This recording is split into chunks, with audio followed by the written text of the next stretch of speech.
Il connaît son corps, il peut se permettre de dire à Hansi Flick quand il doit tourner, quand il doit jouer, quand il est en forme. Et ça, c'est important aussi parce que quand on est jeune, quand on a 17, 18, 19, on a envie de jouer tous les matchs. Vous avez vu Lamine Yamal, la dernière fois, il est sorti à la 90e. Il n'était pas content. Mais quand vous commencez à avoir 22, 23, 24, vous commencez à gérer votre saison, votre carrière. Et c'est le cas de Pedri, puisque on est en train de voir un joueur épanoui qui peut enchaîner les matchs.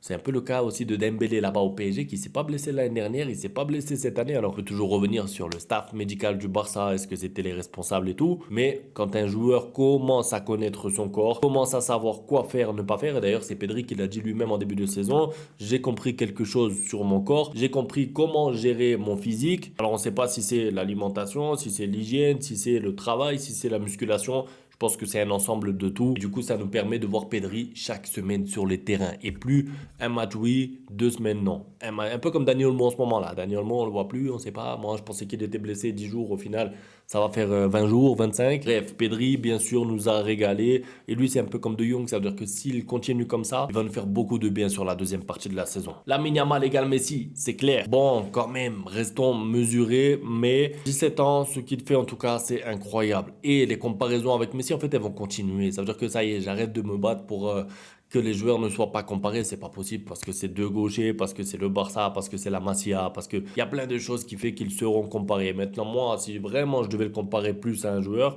ce serait plus à Neymar, non? Je sais pas. Pour moi, dans son style de jeu, il me fait plus penser à Neymar qu'à Messi. Après, bien sûr, comme il est gaucher et tout, bon, il sera comparé à Messi. Les dribbles qu'il nous offre, le spectacle qu'il nous propose, vraiment, est venu nous égayer un peu les matchs du Barça en même temps. C'est-à-dire que s'il est comparé à Messi, les gars, c'est combien de ballons d'or? C'est 8 ballons d'or, c'est 40 et quelques trophées collectifs. C'est trop dur. Franchement, la barre est trop haute. Maintenant, c'est pas. Le football, c'est aussi les records qui sont faits pour être battus. Et je le prends. Il n'y a pas beaucoup de clubs, donc c'est difficile en fait. Je parle de match complet, je parle de match plein évidemment. Il a joué des 10, des 15, des 20 minutes de temps en temps avec Brighton et tout. Mais voilà quoi, quand vous avez fait du foot, vous savez que 15 minutes, vous avez à peine le temps de transpirer un petit peu. Vous allez à la douche, vous avez l'impression que vous n'avez pas joué de match. 15 minutes pour un athlète qui s'entraîne tous les jours, c'est rien. C'est pas assez. On ne peut pas avoir de confirmation. On ne sait pas s'il pourra répéter les matchs. On ne sait pas s'il va rechuter. Donc, s'il n'a pas de temps de jeu sur la deuxième partie de la saison, je pense qu'à la fin, il s'en voudra. Il s'en voudra et il s'en ira. Ça veut dire que, comme tu dis, il faut faire le 5 sur 5.